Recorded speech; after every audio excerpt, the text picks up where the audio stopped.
Welcome to Speaking of Schaumburg. I'm Village President Al Larson.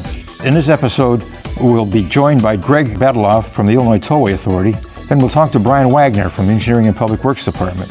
We'll close out the program by catching up with Martha Dooley about the Farmers Market. All of this and more today here on Speaking of Schaumburg.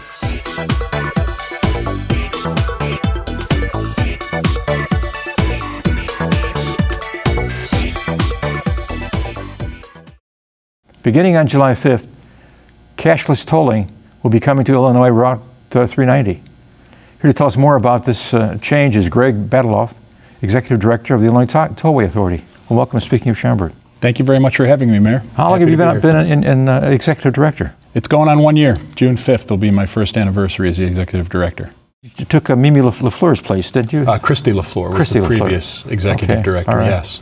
But you're keeping Rocco, aren't you? Rocco Zucchero, I actually invited him to join us today, but he's in the city doing some other tollway work. Okay, all right. And I know he's been very critical on a lot of work that we've been doing up here in the Schaumburg area. Oh, he's a good representative for you guys. He is. We're happy to have him. You know, he's engaging. He's open. Transparency, I guess, is the new word, right? He's very transparent. He is very transparent, and he works very hard on customer service because we think of all the municipalities that border the tollway system as our customers, in addition to the riders on the tollway. And it's important that the stakeholders, like yourself and other communities along Illinois 390, 294, 355, whatever the tollway, that your voice is heard and that we're making sure that we're doing everything we can to make sure that your needs are being met. Well, tell me about this cashless tolling. Sure. So starting on July 5th, we're opening up Illinois 390 from Lake Street to 290. And we're going with the first all-electric tolling or cashless tolling segment of our system.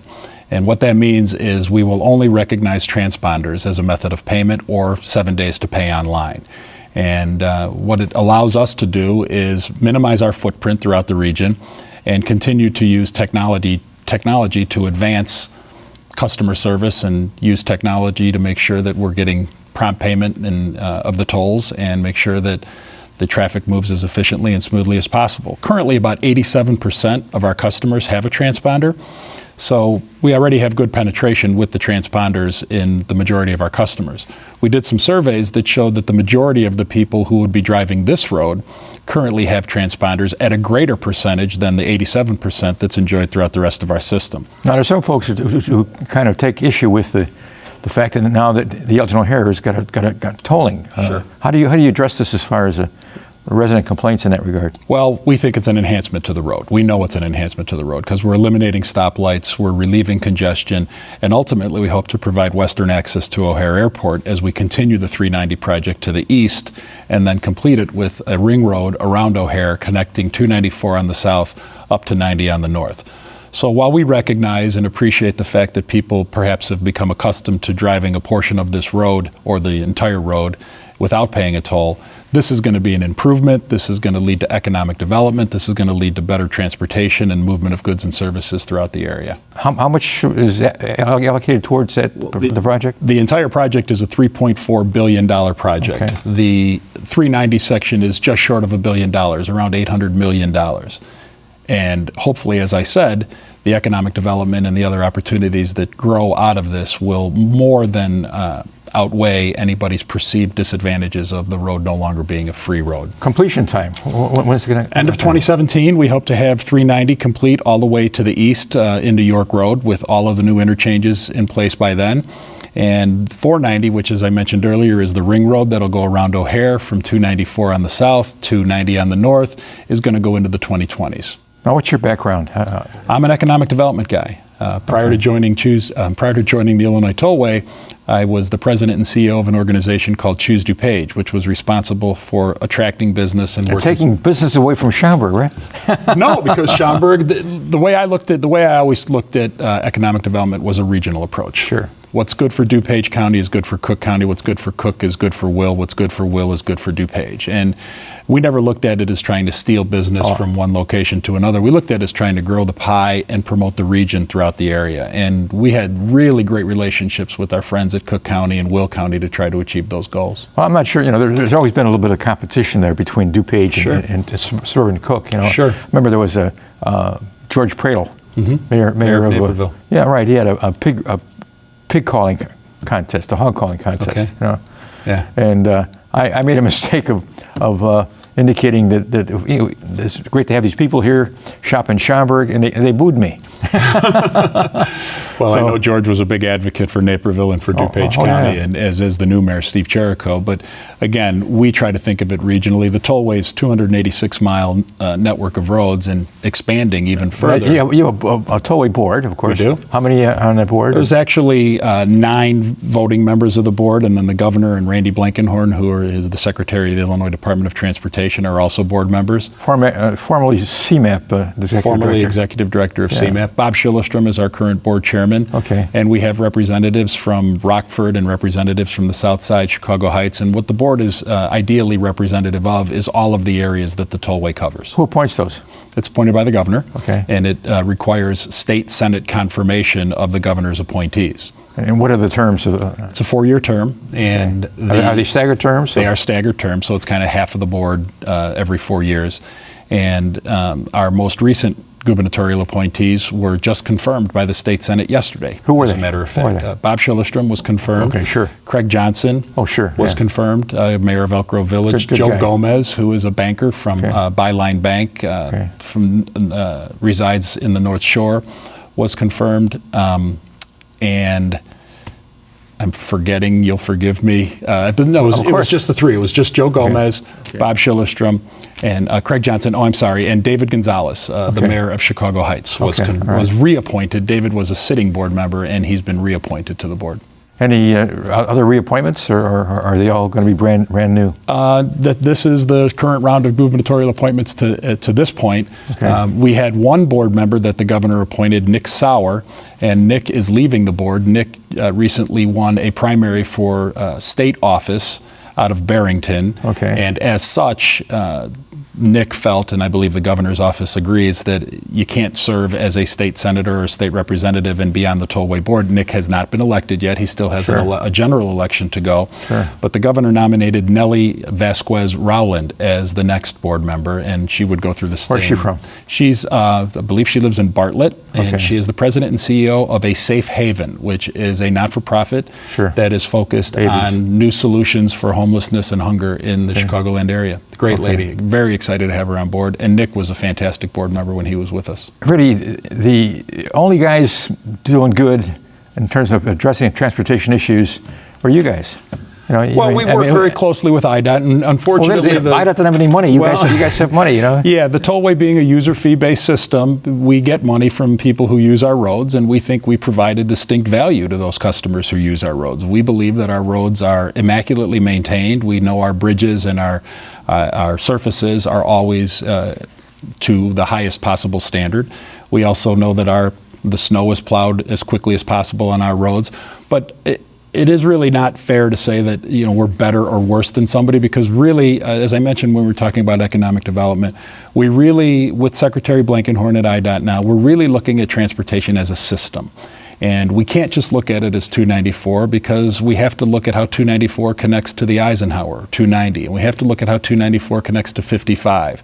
And we're trying to get people to move from point A to point B as efficiently as possible. In order to do that, we can't just ignore our partners at IDOT. We have to work hand in hand with them to make sure that anything that we're doing is coordinated with them. You guys have a long-range plan? We do have a long-range plan. And the Move Illinois program still has 10 years left to go on it. And as I mentioned, it includes Illinois 490. It also includes the completion of the 294-57 interchange.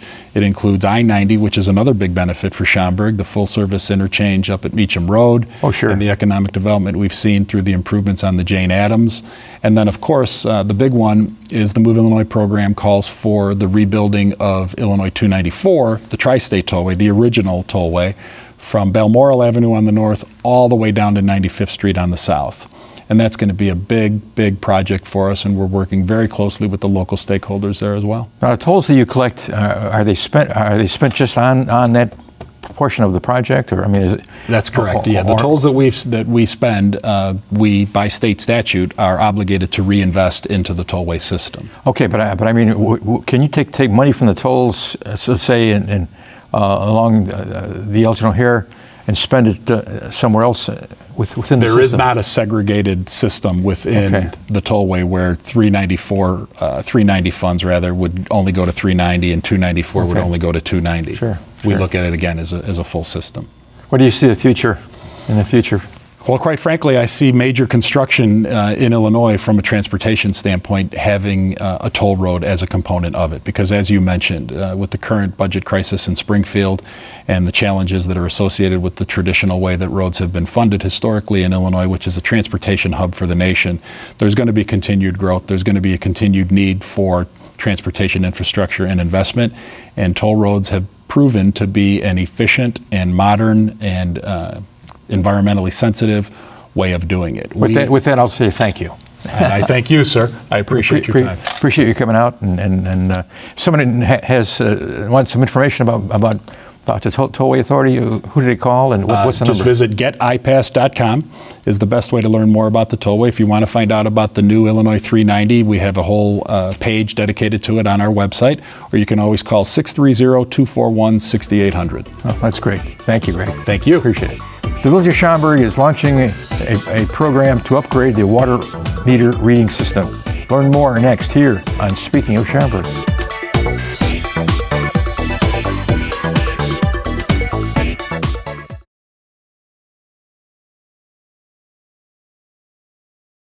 The new water meter system upgrade program is for residential and commercial properties.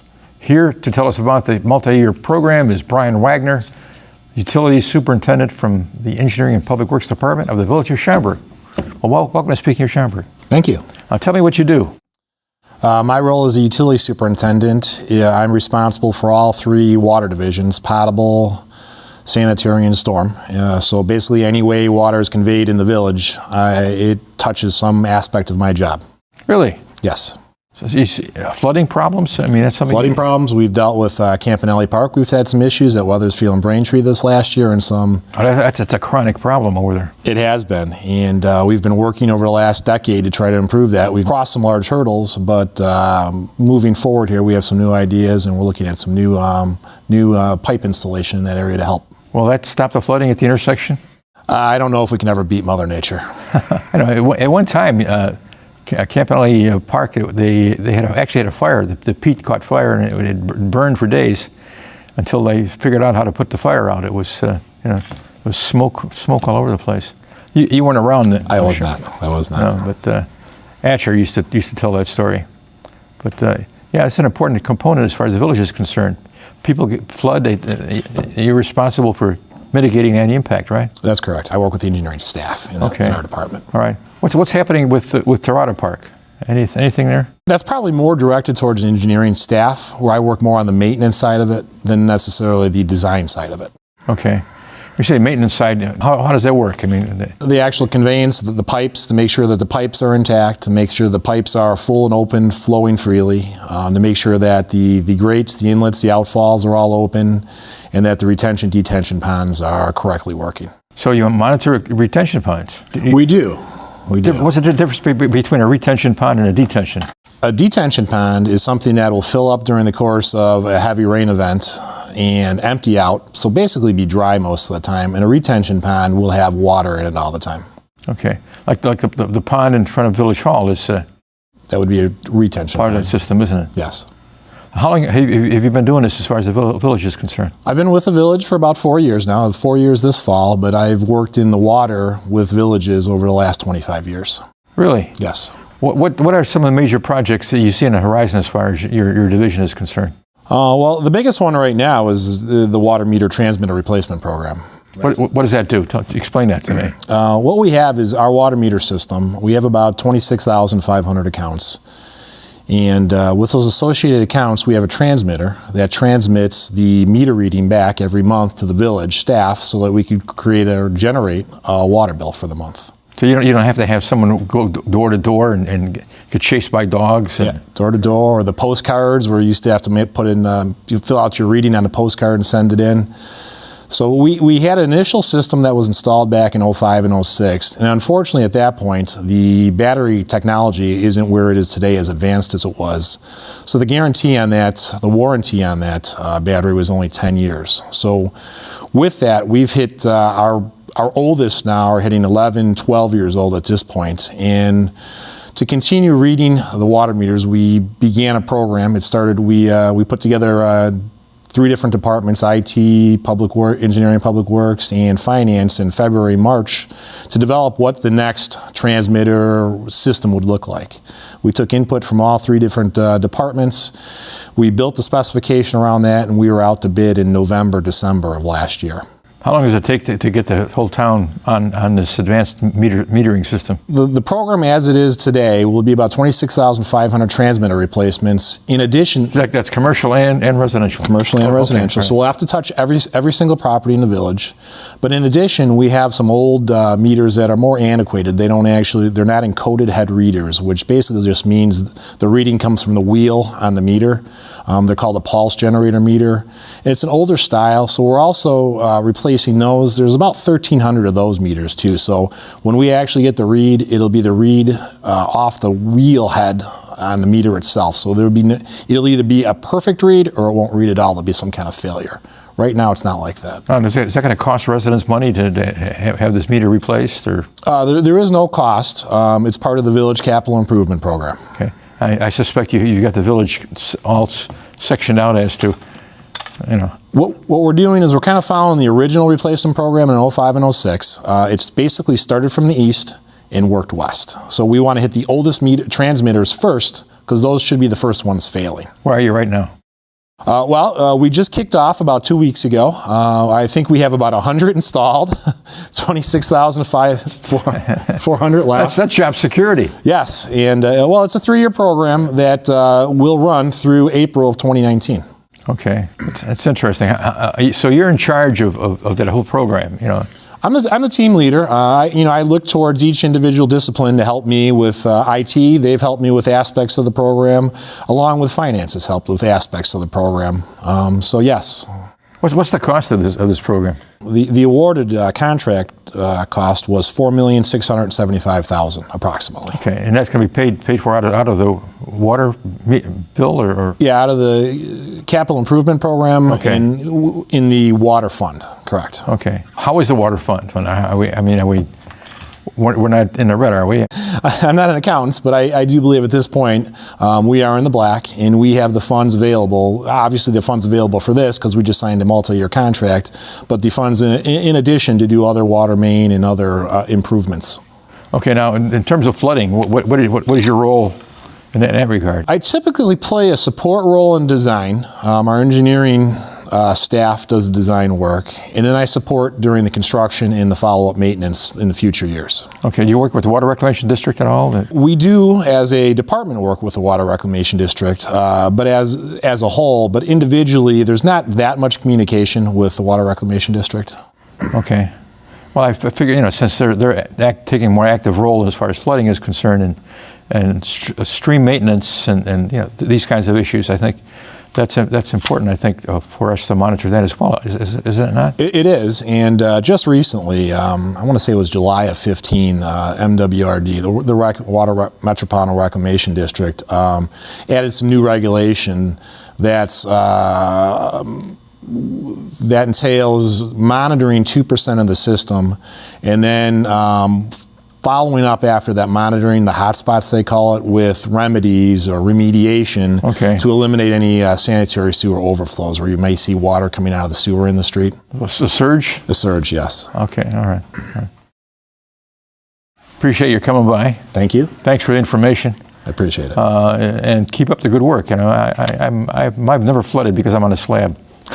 Perfect. All right, fine, thank you. The wait is over. Schaumburg Farmers Market is back for another season. Learn more next here on Speaking of Schaumburg.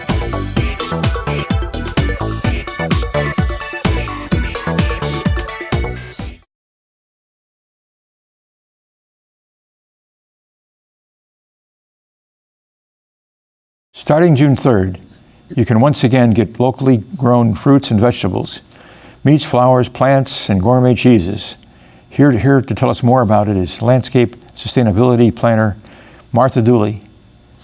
Martha, welcome to Speaking of Schaumburg. Thank you. Nice to be here. Tell us what a sustainability planner does. Well, I coordinate the sustainability programs for the village. So when we look at making some of the buildings more energy efficient, I worked really closely with our engineering and public works department on just the overall kind of scope of the project, but then mostly they actually do all the work and actually should get all the credit for it. I just let them know if there are grants available, things along that line. And then also part of the sustainability initiatives here at the village is providing our farmers market, which helps bring locally grown food to the residents here in the village. How many farmers have you got out there? This year it looks like we'll have 33 vendors. We have 5 or 6 of the vendors are farmers. And then we have vendors that bring in baked goods. We have our salsa guy will be back. We have a pickle guy. Where do they come from? Most of the vendors are from the Chicago area, I would say. We do have a couple fruit growers that come from Michigan. Come all this way? Yeah, so they're about 3.5 hours away. It's not as far as you would think, really. Okay. Yeah. How long have you been doing this? I've been doing the farmers market now. This is my 20th year. 20 years. You were just a child. Well, yeah, much younger then. So what can people expect this year's farmers market that we haven't had before? Fortunately, most of my vendors from last year are returning, but I did have about 4 or 5 spaces open that I could give to new prospective vendors, and I have some interesting ones. I do have this year coming a certified organic farmer, and I've had some requests about this in the past and haven't had an organic farmer that could come for the whole season. So this year we do have one, and I'm really happy to bring them in to provide that, the vegetables for that niche of the residents that want just organic. I have this year a bagel guy coming that makes just bagels, so that's really fun and interesting. He makes his own bagels? Yeah, and he'll be bringing those. And then I have a guy that's going to come to the market that makes his own paella, and it's a Spanish rice dish, and he'll be cooking that on site, and that'll be really fun. And then I have another vendor that's bringing what they call microgreens. It's really small, fresh greens to put in salads and things like that. How did this start, and how have you grown it? So the history of the market a little bit is really interesting. It was started back in the 1980s and started in our old town square before it was redeveloped, and it moved to the former bus station parking lot over on Roselle Road. Eventually moved over to St. Peter Lutheran Church on Schaumburg Road. And then after Town Square redevelopment was completed, we moved the farmers market back there in 2010. So the market's been there for about, this will be its 6th year. We started the market when I came, I had 8 or 10 vendors over at St. Peter. And now we have this year, like I said, 33 vendors. So it's really grown a lot since it's moved over to Town Square. And it's great over there because we have lots of room for parking, and we have the covered overhang at the Trickster Gallery that's available for the entertainment to come in and sit there in the shade. We don't have to worry if it's raining or not. What kind of entertainment do you have? This year we have some great things lined up. We have a couple folk singers coming, but we also have a harpist that will be performing on 2 days. As opposed to a harpy, huh? Yeah. And then we have some other musicians. One day we'll have a string trio coming. We have another date where the same musicians will be coming, but with a piano and a violin duet. And then another with a violin and a guitar duet. How long does the market last? The market starts on June 3rd, and it will go through the last Friday in October, which is the 28th of October. Oh, my. Mm-hmm. And how long during the day? I'm sorry. Yeah, it's okay. It meets every Friday from 7 in the morning until 1 in the afternoon. For people that work during the day, I always suggest that they maybe stop by at about 6:45 if they can make that time, because the vendors are up and ready to sell by 6:45. And then we have a lot of people come for lunch. What do the vendors say about Schaumburg and about the farmers market? Have you got some that have been there for like 20 years? Or? Well, I have a couple vendors that were there before I began, and they were original vendors with the farmers market. So in the case now, it's the sons and daughters that are coming to the farmers market, and the parents, are no longer here. But Yeah, a couple families that have been with us since the very beginning. It would be Nichols Farm and then also Miller Farm. What are their specialties? Nichols sells primarily vegetables. They come from Marengo, Illinois, and big vegetable farmers. And then also they'll have apples and some of the common maybe fruit crops from the Illinois area. The Millers, they bring peaches, pears, cherries, raspberries, blueberries, strawberries, things like that. But Michigan has a little bit better climate for growing some of those fruits because they'll have the warm air Michigan. comes over the Michigan, a lot more snow and things like that. So, and blueberries, of course, from Michigan, right? Oh my. Yeah. Oh my. Is there a place to eat there too? I mean, yeah, we have several vendors that make things on site. So we'll have back again this year our Gotta Be crepes. So they'll be back selling Really? their crepes. Oh, they're delicious. And he makes those right on site. A lot of people come at lunchtime to have a crepe for lunch. We still have the kettle corn popcorn guy. So he's popping his popcorn over at the market, and the smell of that is fabulous.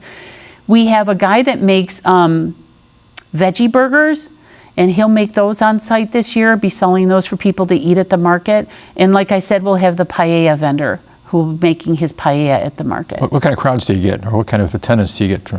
During the peak of the season, we'll get about 1,000 people per day come through the market. Early in the spring, before school gets out, it's a little bit lighter. And same thing happens in fall when the schools are back in session. People seem to either go back to work or they're busy with their kids, shuttling them back and forth to work. And sometimes I think people just don't understand that farmers markets go into the late fall. And that's so that the farmers have an opportunity to sell their apples as well as pumpkins and the Indian corn they grow and things like that. Yeah. So. Now you do things beyond just sustainability. I mean, tell me about the Bluebird Trail. Oh, okay. So a couple years ago, we worked with an Eagle Scout for an Eagle Scout project to construct a Bluebird Trail. We have, it's along the bike path that's just south of the Municipal Center. We have, I think, 10 Bluebird houses back there. The Bluebird houses you set two together, and that's in case another bird goes in one house, then the bluebirds still have the other house. It's interesting because the bluebird houses have to face a certain direction. They have to be faced away from prevailing winds. So ours face east. And then they need to be located about 100 feet within something that they can perch on, like a tree, a fence post, something like that. So those go from Summit Avenue all the way over to the Sculpture Park where they end. So they run that stretch and then go a little bit south up toward the gazebo. Do we have any inhabitants? I haven't been out there this spring, but I should go out there and check. Yeah. Yeah. No, last year you had some, at least one of the houses had a family in there. I'm not sure if they were bluebirds or not. We had some residents. Yeah. Yeah. We have a bee garden too, don't we? Yeah, the bee garden is going full throttle. We have one new beekeeper this year, so we have 4 beekeepers and I think about maybe 10 or 11 hives out there. So it's getting a little bit better known and they have some more people participating in it. I've taken more calls about it this year, so that's been great. I did do a couple presentations on beekeeping to reach out to the community a little bit. One with the Schaumburg Garden Club over at Spring Valley. And then right now off the top of my head, I can't remember what the other one was, but I did do 2 of them this year, and hopefully we'll get more people to join in. But you can always get honey at the farmer's market, can't you? Yeah, we do have a honey vendor that comes, and that's all that they sell, honey and some honey products, like honey candy and beeswax and stuff like that. So Can hardly wait, Martha. yeah, thank you very much. Thanks for being here. Yeah. That'll do it for this edition of Speaking of Schaumburg. Tune in next month for an all-new episode. Till then, I'll see you around town.